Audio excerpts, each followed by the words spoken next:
welcome to the Sailing and Cruising the East Coast of the United States podcast. I'm Bela Musits. And I'm Mike Wasserman. Hey, Mike. Today's guest on the podcast is Charlie Kirchofer. Charlie is a frequent guest on the podcast, and we've talked about buying a boat. We've talked about hiring a captain to help move it. We also had a recent episode where he talked about his first sailing season on the boat. Today's topic, we're going to talk about installing solar and lithium-ion batteries on his boat. That's a project he's getting ready to undertake, and he had some really good insights and information about tackling something like that. Oh, Bela, I'm super interested in this topic. And in fact, I have a former student who's launching a startup in this space here in Germany right now.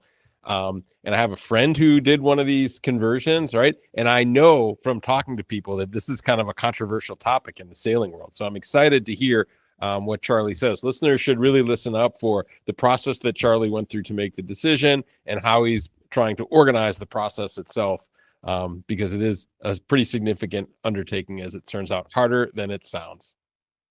Yeah, excellent observations, Mike. So let's jump right into my conversation with Charlie. Charlie, welcome back to the podcast. Hey, Bela, thanks for having me. Good to see you.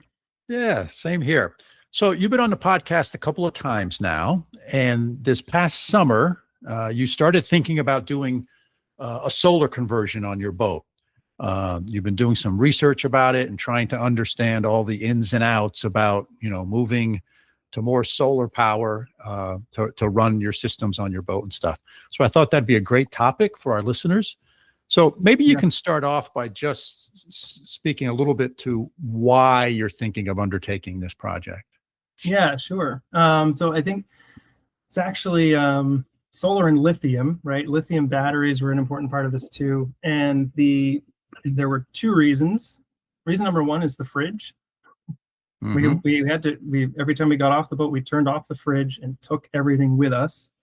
And when we got back on the boat, if we're going to take people out for a sail on the weekend, we needed to bring a cooler because the drinks wouldn't cool down in time if we we're going to go hang out somewhere. And it was just sort of annoying lugging things back and forth. We'd like to have, be able to, even some condiments or like salad dressing, be able to leave that stuff in the fridge. So we need something that's going to generate power while we're not there. Because your boat's on people know, your boat's on a mooring. Yes, right? My boat's on a mooring, so there's no shore power available to us. We do have a generator, but you can't leave it running, so that doesn't solve that problem. And on top of that, the generator doesn't work. So the generator is fairly new, and we had a lot of difficulty getting anyone to look at it. It's a Fisher Panda generator. I think it's maybe over-engineered. So they're highly efficient and all these great things, but I have read about people having a lot of problems with, in our case, I think it's the electronics that control it. Yes. It was producing too low a voltage and shutting down. So we had it like half working, where it would work half the time and then it would shut down. So we did manage to run the heat. We have a heat pump. We have 2 heat pumps on board for heating and air conditioning, which we figured we'll barely ever use, which is true. That's how we got through the summer without a generator, because we just never used it. And where we spent most of our time was out in the harbor or in Provincetown. It's cool. We never had any problem with being too hot on board, except for one night when we slept at the yacht club, which is right in near Boston, and there was no wind and it was humid. So only one time did I think, I wish we had AC. Yeah. And only in May or late in the season would we really need heat. But I'm thinking we have those systems. It'd be really cool if we could use them. We couldn't get any appointments to get anyone to look at our generator the entire year. We had one guy come and look at it who wasn't sure he knew how to do the mechanical stuff, and he found some stuff. But the electronics, he was going to have to talk to Fisher Panda, and he let us know that their customer service was not great. So he never got back to us. So the season ended and still no generator. And I said, I'd like to take that thing out. If you know the movie Office Space, where they take the photocopier out into the field. Yes. I said, I want to take the thing out and throw it in the sea. The stupid thing, I had to winterize it. Because it's another diesel engine. It's just, you need to check the raw water strainer, but it's inside of a box with about 70 screws in it. And then in in a special chamber for soundproofing. So it's really hard to check if there's seaweed in it, which there was at one point, which was part of the problem, that the engine, it shut down due to overheating because it was clogged, which was strange because our main engine raw water strainer, I would always check it and there was never anything in it. Just a couple things one time, and that one was full of weeds. So really, to keep the refrigerator running and get rid of the stupid generator. So then the third component with the solar and the lithium is a higher output alternator. So that's the third aspect of that, because solar panels, we just wanted the flexible kind on the bimini. Oh, okay. We don't have with a deck salon or something where you've got a big coach roof, maybe you've got a lot more real estate for putting up solar panels. We don't have loads unless we put them on space where we would walk on deck.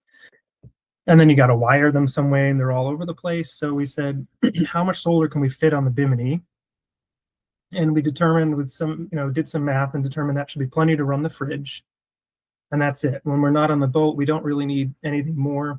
Keep the batteries topped up, run the fridge. It'll run the bilge pump for a bit, and then enough lithium storage to run the heat pump intermittently overnight, assuming that the compressor isn't running full time. Yeah. So that was the goal. What kind of batteries do you have on the boat now? And we have the AGM batteries, lead acid. Yeah. And they're actually shot. So the 3 house batteries, I tested them, and they're not good. So we got to replace them one way or another. The other AGM batteries we have for the engine starter and the bow thruster and windlass are fine, so we keep them. So yeah, we started looking into options. Our broker said, oh, you got to go 48 volt. Okay, it's a much smaller cabling, lower losses, all this kind of stuff. You can run a single 10,000 watt inverter on 48 volts. I was like, yeah, cool. Okay, but what about all the 12 volt stuff? Yeah, you either need a bunch of converters, or you keep a 12 volt AGM house battery and you have a hybrid system and that one's charged. And I said, that sounds complicated. Yeah. So we found a guy who was recommended locally, and his name is actually Mike. Mike. Oh, I have to actually look up his name, but we found a guy locally who does electrical work, and he was able to kind of walk us through, if you need, when you would need different things, and there is a point where using 12 volt becomes no longer reasonable, and I think that dividing line is around 250 amps. So you don't really want to go to more than 250 amps in 12 volt, because it's too much current. There aren't any cables big enough to handle that. Yeah. But he thought for our system it's fine. So he worked out that we would need 2 inverters at 3,000 watts. But each of that you can run that off 12 volts. And he thinks that's a simpler system. Yes, there's somewhat more loss from voltage drop with that much current, but these aren't big cable runs on the boat. And actually, if you're running AC, you're going from the battery to the inverter, and the rest is 120 volt anyway. So he was able to kind of explain that stuff to us and say, I don't think you need 24 volts. If we had an induction stove on board, then you have enough where you've got to start to up the voltage. Yeah, we could get by on 12. So yeah, we came up with that plan. So that, and with MP Marine here in Boston area, and we haven't started yet because there's been a couple of other things that we have to do.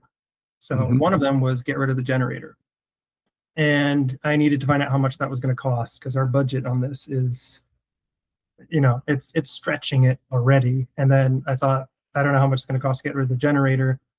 I've heard we might actually even be able to sell it, even though it's not totally working. So if anyone's interested in a Fisher Panda generator, after all the things I said about it, let me know.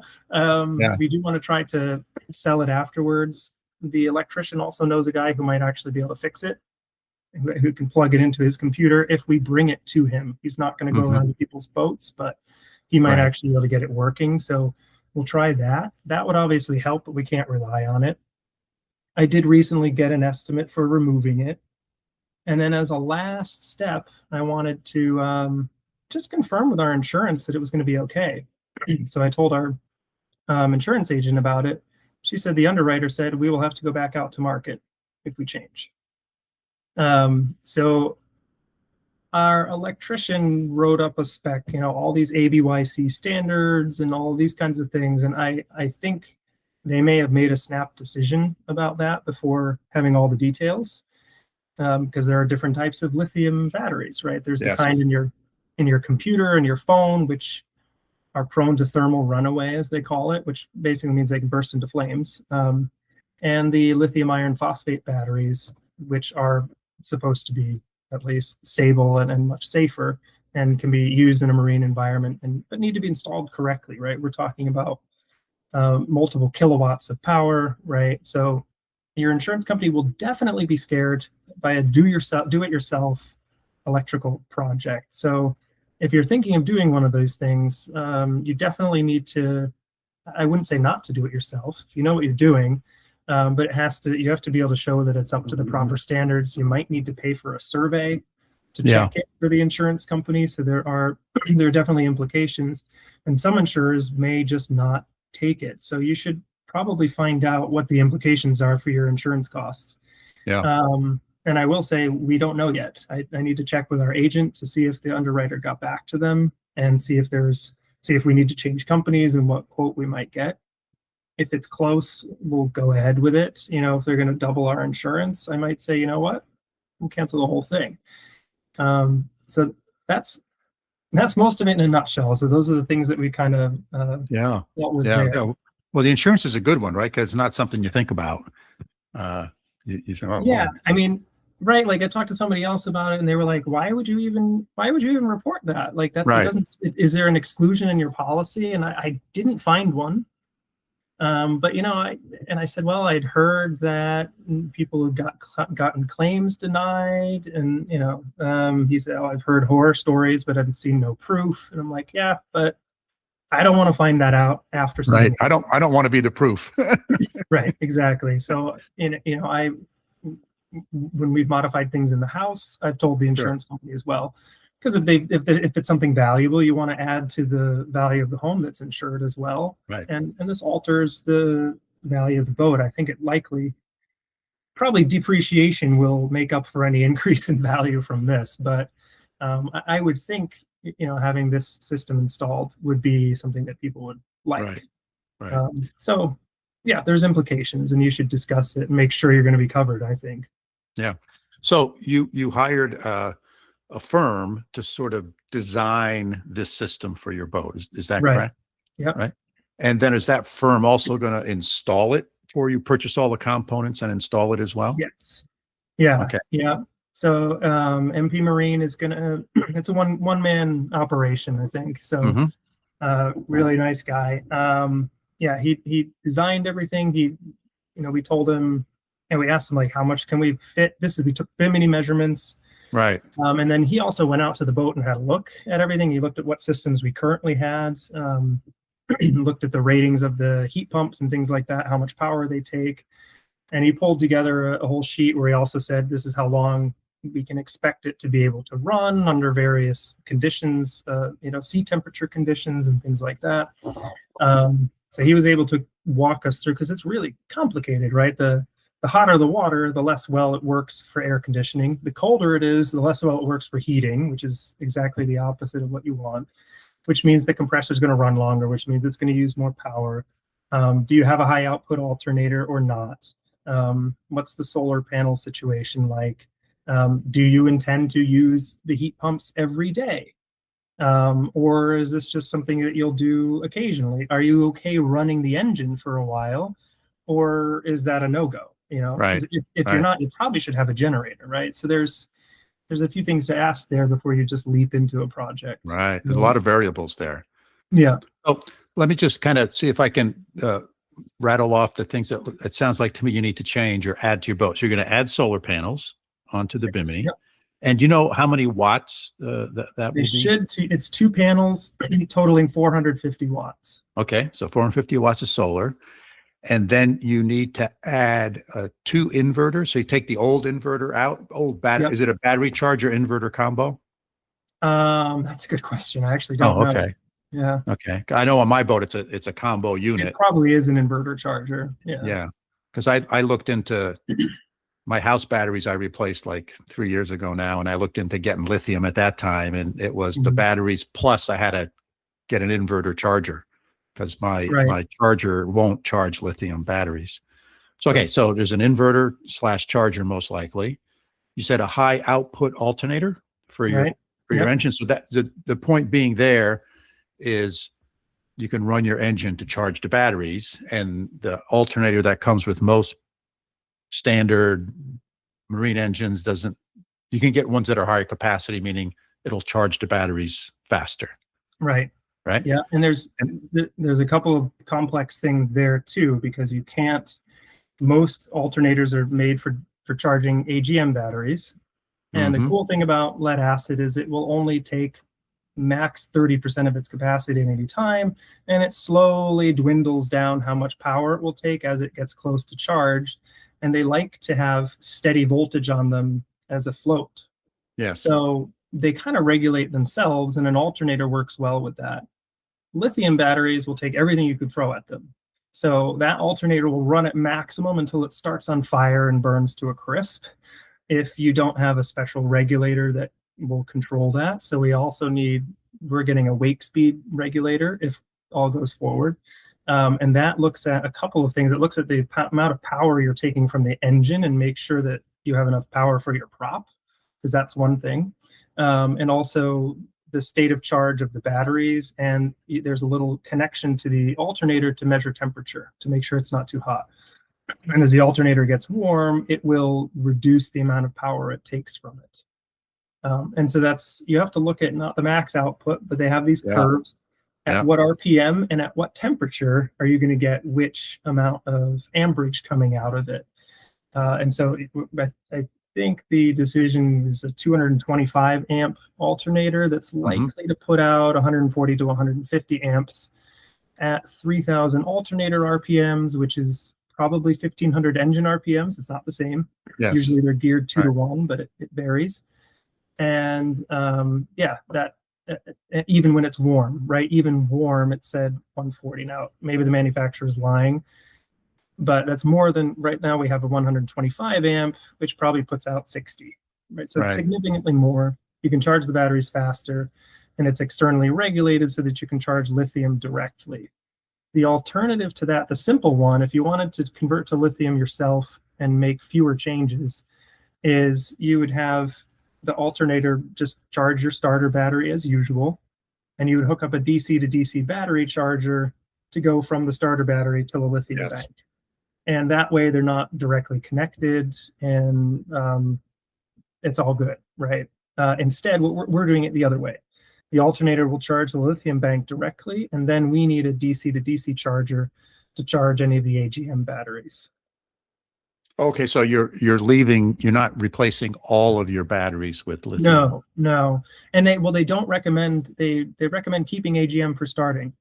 Oh, they do. Okay. It's not good to use lithium for a starter battery, I think, because the battery management system that they have inside may shut off if there's too much of a current draw, like when you're starting your engine. Yeah. So they don't recommend using them. The bow thruster batteries are connected in series, and I think there's a big burst of energy. That's the same as starting your motor. That's a huge. Right. So we'll just leave those in place, and there's a DC to DC charger to charge. Got it. So this is complicated. and when there's one side benefit of that too is that charger can be set to float those AGM batteries, so they're always at 100%, so they'll last forever, because AGM likes to be at fully charged. Yes. Right. Whereas lithium doesn't. It's better to stop charging lithium at around 80%. You can go above that when you go on a trip, and it's fine. But they like being 20 to 80%. You can do 5 to 95% without too much problem. Whereas AGM likes to be 50 to 100% and prefers to sit at 100%.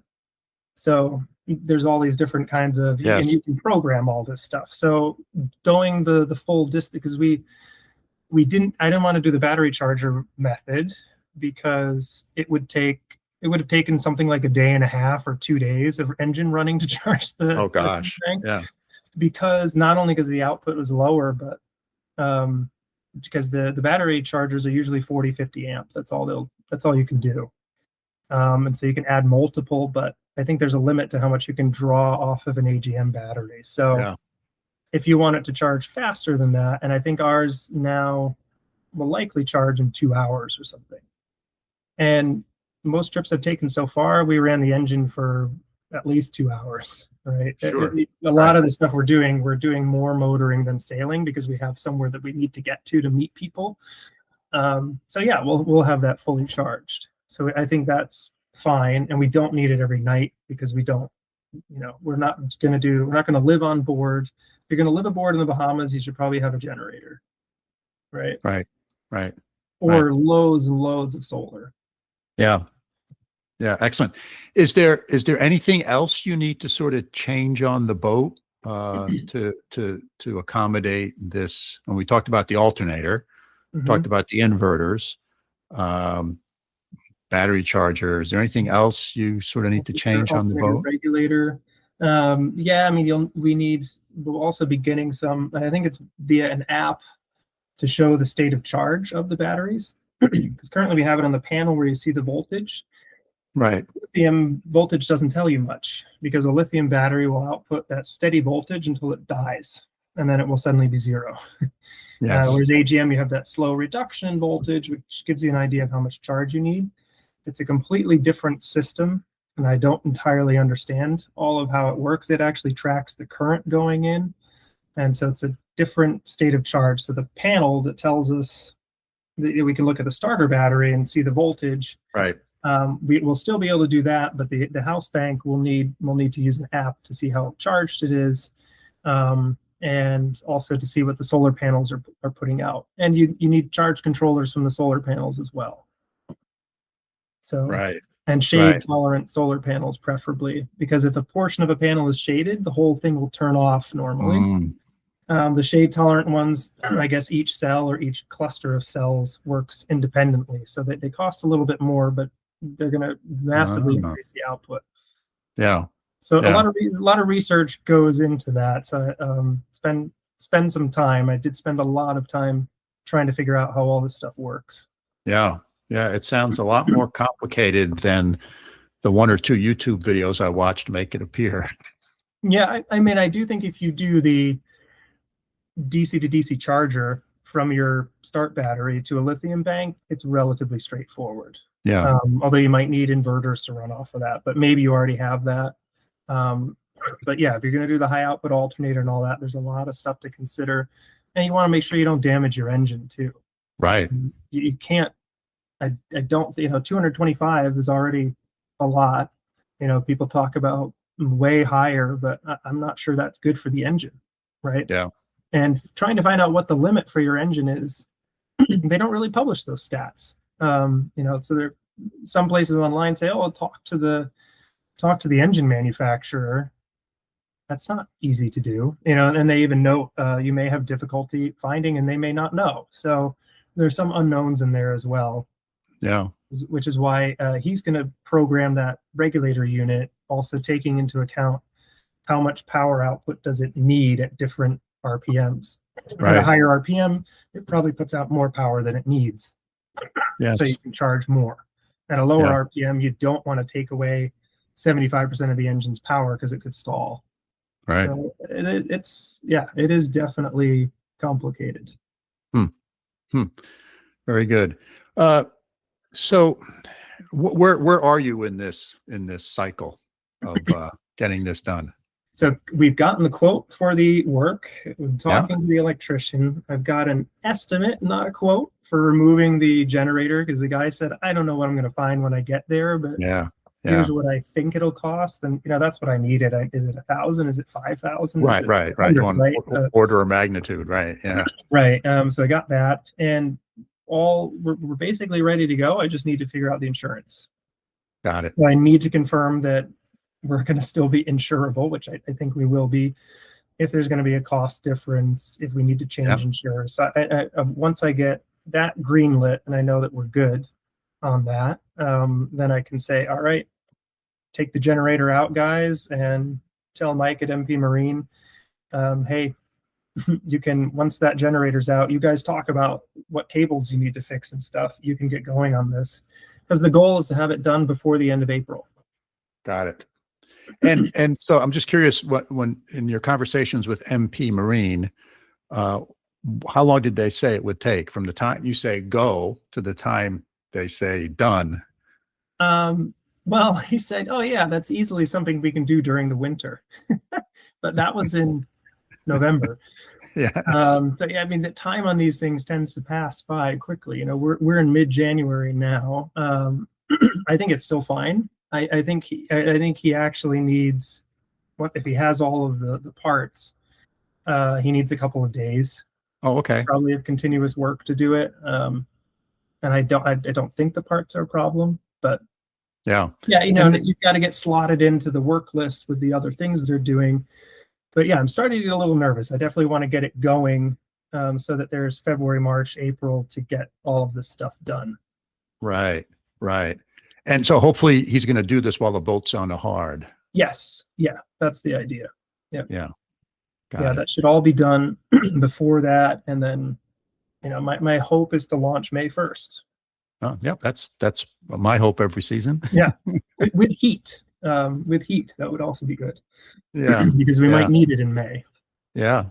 So if Charlie, if someone's listening to this and they're thinking about doing this, you know, I have a couple key takeaways. Number one, Bela, note to self, I probably don't have all of the skills to do this myself.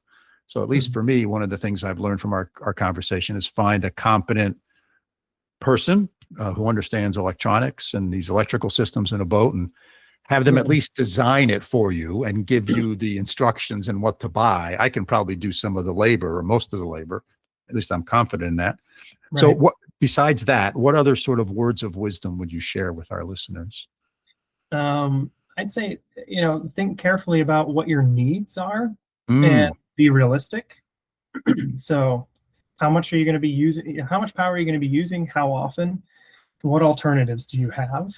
Do you need this every single day? Do you need it on occasion? Is there time? Are you going out only on the weekend and you have a week for the solar panels to slowly recharge? You know, and that's more our situation where that all makes sense. I considered this, if we didn't have the heat pumps already on the boat, I probably would have installed a diesel heater and left it at that, right? Because my main thing is I don't like being cold. That would have, then we don't need electricity. We've got a diesel tank on board already. You know, all that stuff is easier. I would have gotten a solar panel to charge the current bank I have. It'll run the fridge and change nothing else and just get a diesel heater. But I've got these heat pumps and ability to air condition. And that's worth a lot if we ever resell the boat. A lot of people like air conditioning. And if they're going to keep it at a dock, they can use that all the time. So I didn't want to take it out, perfectly good system, and try to sell it. That's another thing. If you're on a dock, probably don't need it, right? So your needs are going to be really different depending on what you want to do. Right. And how you use your boat. Right. Which, and like, don't get caught up in the cool, right? Like, here's all the cool things you could do. But think about, all right, what's my core need? Why am I really, like, what's the thing I really want where I would be satisfied? And then what's the easiest, cheapest, and potentially least complicated way to do it? And I'm probably not doing that. I'm probably doing it slightly more complicated than the easiest way. But like, you know, the charge time is important to me. Yes. If I didn't care, if it was really only, if I could always leave it for a week or two to charge, and I didn't think I ever needed to charge it with the engine, I could do the DC to DC charger route, which is much easier, simpler, cheaper. But I said, you know, I think I want that high output alternator option, directly charging the batteries. And that's another level, right? So that's a step up there. So those are the things to think about when doing that. And there's loads of YouTube videos about all of that are from pretty good sources. I think you can probably find bad ones too, but Van life. I watched a lot of stuff with guys who modify vans Yes. with their solar, and they're doing the same thing. It's just you need to make sure you're using marine equipment that won't rust in salt water, but they've got a lot of the same concerns and things they're trying to do: charge off the engine, use solar. So some of their stuff's interesting as well. Right. And Charlie, one last question. Can you give us sort of an order of magnitude cost for this? Like, is it $1,000, $10,000, $20,000 to do this? It's around, so the full system we're doing, we're looking at around 20,000. Okay. That's good. That I know that question's floating around in people's brains. So that's good. Yeah, and that was and of course that's a consideration too, obviously, is find out how you can make this work and what things you need. We took out the 48 volt. That was part of the reason that wasn't going to work, because that was maybe cheaper to run, but I was concerned about the complexity from a seamanship standpoint. But I also thought, man, the price, and then if it ever needs repair, everybody knows 12 volt. Those supplies are everywhere. Right. Not that many people know 48 volts. So that's that was a big concern for me. But it would have been more expensive, and this was a stretch for us already, and we decided to go for it. But it hurts, definitely. Yeah. And like you said, there were some things you discussed that you could take out of the system that would reduce that cost. But that doesn't fulfill your requirements, right? So there's this tug of war between the cost and what you think your requirements are. Yeah, and if you just wanted to get solar to keep your fridge running, you could probably install that yourself and run the cabling. Maybe it looks a little messy. You got to drill a hole somewhere to get the wiring inside your boat. So if you're comfortable doing that, it's probably less than $1,000. I mean, the panel prices have really come down. I would spend extra on shade tolerant panels, and you got to attach them well so they don't blow off in a wind when you're not on the boat, or remove them.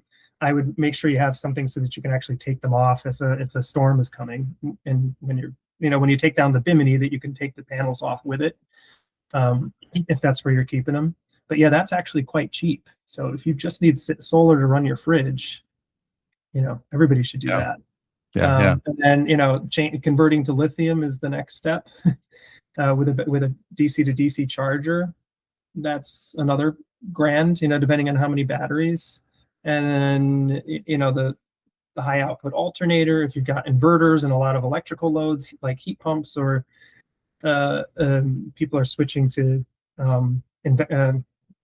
What is it? Convection. Induction stoves. Yes, induction stoves. Those take a lot of juice. Then you're looking at way more expensive. Well, very good. Hey, Charlie, thank you so much for sharing this adventure you're going through right now on your boat. You have adventures even when you're not sailing. I really appreciate it. And thank you for being a guest on the podcast again. All right. Thanks, Bela. You take care. Bye-bye. Bela, that was cool. And, as Charlie said, and you commented, I mean, batteries and solar on a sailboat are really an interesting idea. Right? Makes sense on a lot of levels. Okay. But there's complications, and there's more than meets the eye. What were your main takeaways? Yeah. When I bought the boat, the house batteries, as they're called. So these are the batteries that sort of run everything but the engine on the boat. So all the lights, all the navigation equipment, all of that stuff, they needed to be replaced. And I said, I should get lithium-ion batteries, because that's sort of what the trend is. And they last longer. They have a whole bunch of advantages over lead acid. And then when I sort of looked into it, it was like, oh my gosh, it's not just the batteries. I got to replace all this other stuff as well. And it more than almost tripled the total cost of just putting in the batteries. And the lithium-ion batteries already cost like 2 or 3 times more than lead acid batteries. So I said, you know what? Given on how I use the boat, it's not worth it for me to go to lithium-ion batteries and to put solar on the boat. So that was sort of my takeaway. So I think one of the real important things to do here, and Charlie did this, is number one, it's more complicated than, a 10-minute YouTube video makes it sound. And I thought it was really wise to hire an expert to sort of help you understand how you use the boat and to be honest about the boat, because people who do these installs all the time, there's a bunch of different design parameters that you can change depending upon how you're going to use the boat. So you want to build that into when you design the system. You want to build that information into your design parameters for when you lay out the system, and then also to get it installed, because it's not all that easy to install. Sometimes you have to replace some of your wiring and your cables. You'll be running extra wiring.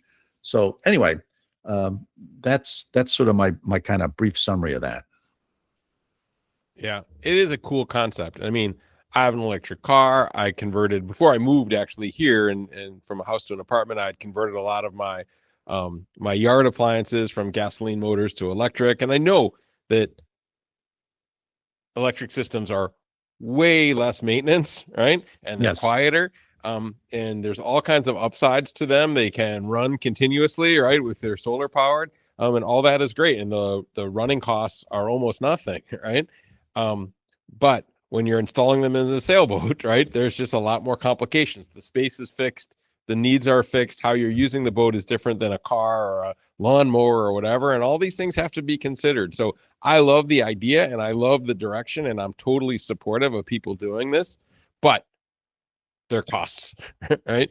And I think there's some different ways to do this. I think at some point the boat manufacturers will adopt this, but I think the most boat manufacturers don't have solar and lithium ion, right? Is that right?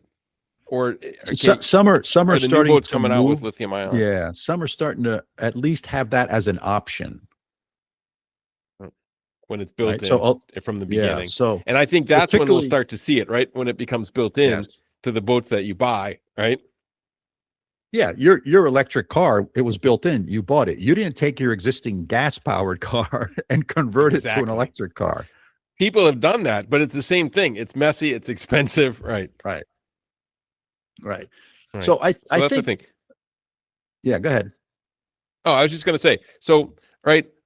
Assuming if I'm interested in this, this might be something where I wait for the boat that I want to buy new, right, to have this built in, and that makes it a much, I think, easier and simpler decision, right? There's extra cost involved, but there's no retrofitting, and you're not replacing something you've already bought, right? You're buying it new, right?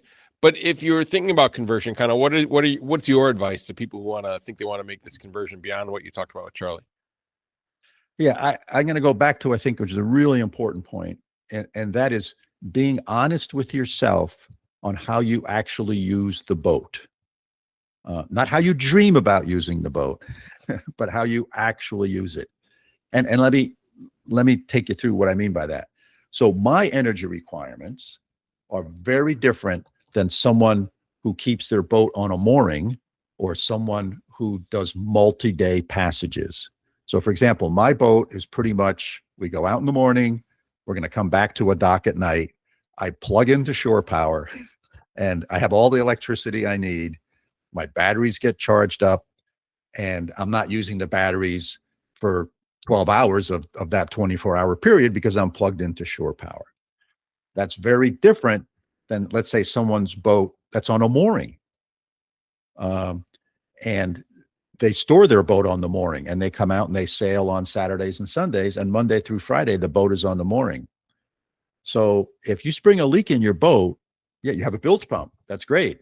But probably after a half a day or a day, the bilge pump is going to use up all of the battery capacity you have. So what's going to happen? My boat's plugged into shore power. That bilge pump will run as long as there's, we don't have a power failure. And even after we have a power failure, I still have the battery capacity that's going to give me, half a day of reserve power.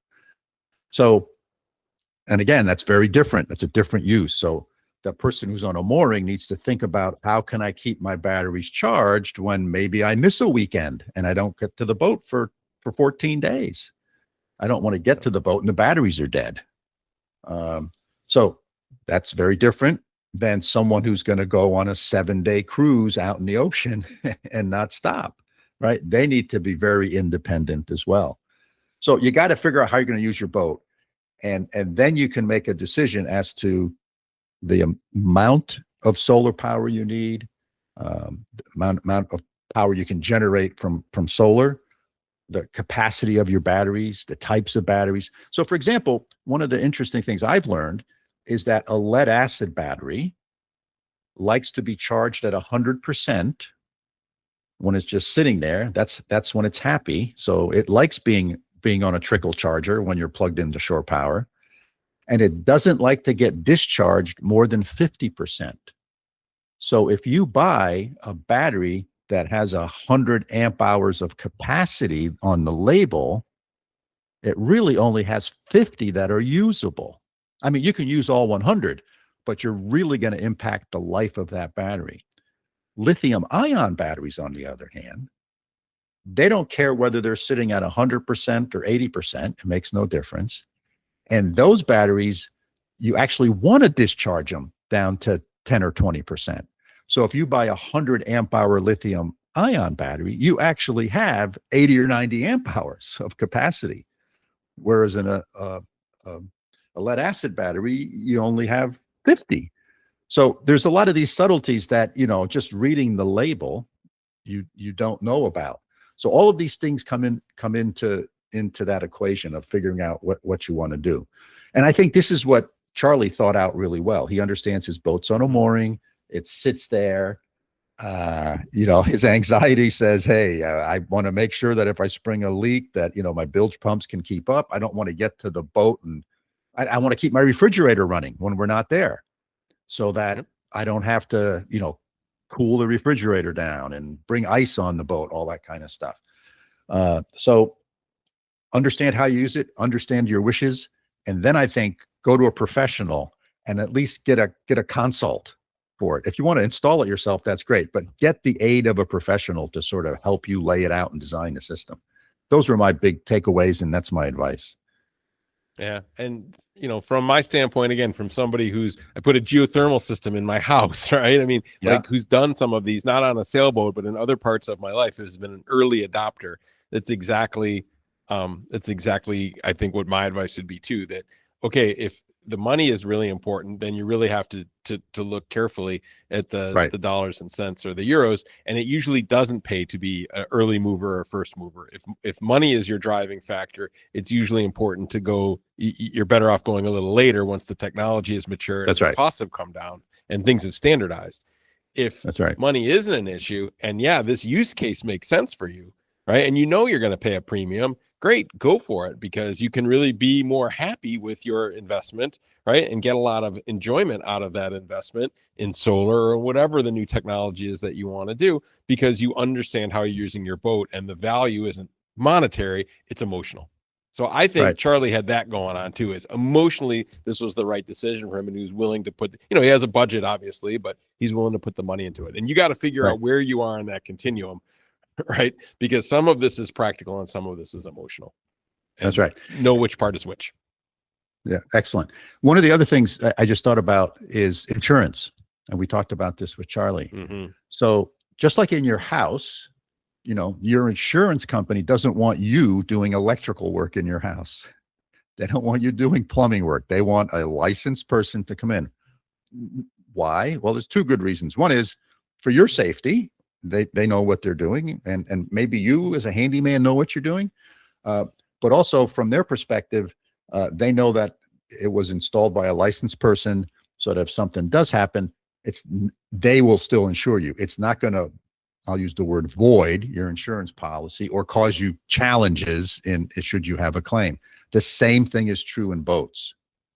You start modifying your boat, and let's say something happens, then the insurance company may say, you changed this, and you didn't have it done by a AYBC, the American Yacht, blah, blah, blah, something organization that kind of has standards for all this stuff. You didn't put it in to the latest standards.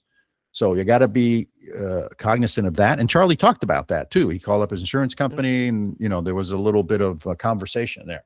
So again, do your homework and make sure you cover all your bases, because you don't want to be in a situation where you spend all this money so that your bilge pump can run all the time, but then something does happen to your boat and the insurance company says, Different. sorry. Right. You get a short somewhere and it burns down. Yes. Yeah. This is the thing with being a first mover, an early mover, right? That, yeah, the insurance companies are notoriously slow to catch up, right? That's This right. is just a fact. They're by nature conservative, and by nature, they don't change fast. That's a good thing in the overall scheme of things. But when you want to be an early mover on things, a lot of times your insurance company won't be right there to support you and have the latest. They'll want you to use either an older technology or, again, something that's been certified. And that's their right. I mean, that's their job, right, is to reduce the risk for everybody. So you can get mad at your insurance company, but they're doing that for a reason a lot of times. Yeah, they're making money, absolutely, but they don't want to pay out something because somebody screwed something up, right? Right. That could have been avoided. Right? I don't want to have an incident, so I have to go to my insurance company. I'm trying to prevent the incident from happening. Right. So as is the insurance people should company. use common sense, which I know is not that common, right? But yeah, I think it was right. You could get away with, I'm not going to tell my insurance agent, but you should talk to them. Your insurance agent should be your friend, somebody who's looking out for your best interests, right? I mean, yeah, they're trying to make money, but their job is to reduce your risk, right? They don't want to pay out, right? They want to take your money and not have anything bad happen, right? That's everybody's best case scenario, right? That's right. Including you. That's my best case scenario as well. Exactly. Right. I don't want to make a claim, right? Exactly. So, all right. Time to wrap this one up, Mike. What do you think? Yeah, we covered a lot of ground here. But listeners, thanks for joining us and thanks for listening to another episode. And we hope you found our conversation with Charlie interesting and thought-provoking. Thinking about solar and lithium batteries is, to me, a cool thing. I think we'll see more of it in the coming years. And we'll see what happens. To contact us, if you've got ideas or thoughts about this or any other topic related to sailing, please feel free to send us an email at sailingtheeast, that's all one word mashed together, @gmail.com. And if you enjoyed the podcast, please hit that follow or like button on your favorite podcasting app. You can also now find the podcast on YouTube. If you know of someone that would make a good guest for the show, hey, reach out to us and let us know. So that's it for today's episode. Hope to see you out there soon. So until next time, signing off from upstate New York. Take care. And from over here in Münster, Germany, thank you for listening and see everybody next time.